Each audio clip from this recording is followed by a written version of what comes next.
رمضان ده رحمة من ربنا، نعمة بيحل حياتنا ويفرشها ورود. رمضان ده حياتي. بسم الله الرحمن الرحيم. الحمد لله رب العالمين، الصلاة والسلام على سيد الأنبياء والمرسلين وعلى آله وصحبه أجمعين، أما بعد. وعهدنا إلى إبراهيم وإسماعيل أن طهر بيتي للطائفين والعاكفين والركع السجود. محترم حضرات، اعتکاف مسجد میں اپنے آپ کو ڈالے رکھنا اور ہر سمت سے، ہر جہت سے فارغ ہو کر اللہ کے در پر پڑے رہنا، اس کا نام اعتکاف ہے۔ اعتکاف اگلی شریعتوں میں بھی مشروع رہا ہے اور قرآن مجید میں بھی اس کا تذکرہ آیا ہے۔ خود حضرت ابراہیم علیہ السلام اور اسماعیل علیہ السلام کو اللہ کی طرف سے حکم آیا کہ میں اپنے گھر کو صاف رکھیں، طواف کرنے والوں کے لیے، اعتکاف کرنے والوں کے لیے، رکوع سجدہ کرنے والوں کے لیے، یعنی نماز پڑھنے والوں کے لیے۔ اور دوسری آیت جس میں اعتکاف کا تذکرہ ہے، وَلَا تُبَاشِرُوهُنَّ وَأَنْتُمْ عَاكِفُونَ فِي الْمَسَاجِدِ،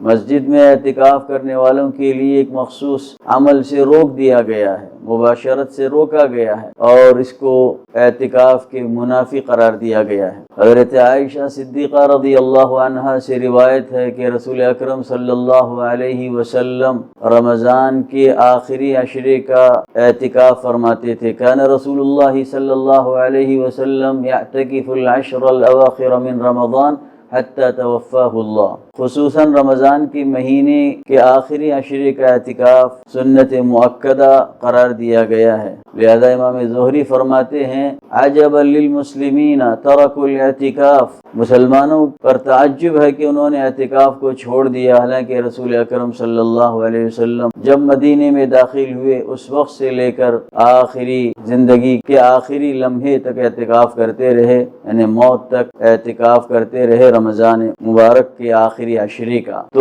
اعتکاف اپنے آپ کو اللہ کے حوالے کرنا اور اپنے آپ کو اللہ کے در پر لگائے رکھنا، یہ اعتکاف کہلاتا ہے۔ اللہ کے رسول صلی اللہ علیہ وسلم کا یہ عمل جب سے مدینے میں آپ صلی اللہ علیہ وسلم تشریف لائے اس وقت سے لے کر زندگی کے آخری رمضان تک جاری رہا۔ لہذا اعتکاف کی فضیلت بھی مختلف حدیثوں میں وارد ہے، گرچہ ان حدیثوں میں علماء نے ضعف کی طرف اشارہ کیا ہے، لیکن جو مضمون ہے وہ قابل قبول ہے۔ ایک روایت میں آتا ہے، من اعتکف العشر الاواخر من رمضان غفر له ما تقدم من ذنبه، او كما قال صلی اللہ علیہ وسلم، جو شخص رمضان کے آخری عشرے کا اعتکاف کرتا ہے اس کے لیے گناہوں کی مغفرت کا پروانہ دیا جاتا ہے۔ لہذا رسول اکرم صلی اللہ علیہ وسلم کی اس سنت پر جس قدر ہو سکے عمل کیا جائے۔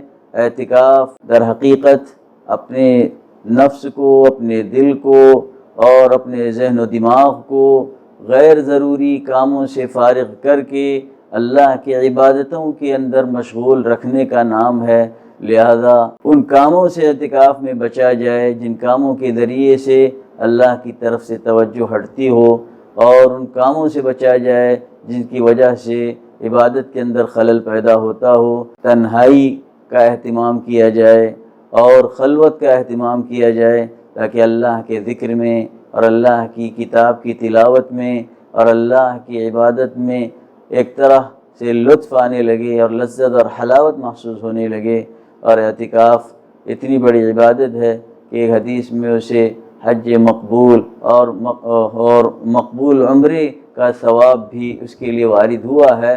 لہذا ہمیں کوشش کرنی چاہیے کہ رسول اکرم صلی اللہ علیہ وسلم کی اس عظیم سنت پر ہم عمل کریں اور اپنے لیے اللہ کے رسول صلی اللہ علیہ وسلم کی سنت پر عمل کو اپنے لیے سعادت اور اپنے لیے باعث اجر و ثواب سمجھیں۔ اللہ سے دعا ہے کہ اللہ تعالی ہمیں اس عمل میں بڑھ چڑھ کر حصہ لینے کی توفیق عطا فرمائے۔ وآخر دعوانا ان الحمد للہ رب العالمین۔